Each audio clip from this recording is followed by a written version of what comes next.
11ஆம் நிலை. இயேசுவை சிலுவையில் அறைகிறார்கள். இயேசுவை சிலுவை மரத்தின் மீது படுக்க வைத்து அவரது கைகளையும் கால்களையும் இழுத்து வைத்து சிலுவையில் ஆணிகளால் அறைகின்றனர். இயேசுவை அன்பு செய்த கூட்டம் அழுதபடியே பார்த்து கொண்டு நிற்கிறது. இயேசு கண்களை மூடியபடியே அனைத்தையும் தாங்கிக் கொள்கிறார். 12ஆம் நிலை. இயேசு சிலுவையில் உயிர் விடுகிறார்.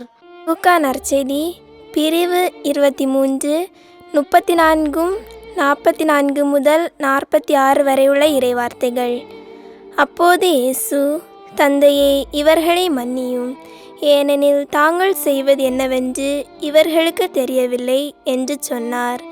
ஏறக்குறைய நண்பகல் 12 மணி முதல் பிற்பகல் 3 மணி வரை நாடெங்கும் இருள் உண்டாயிற்று.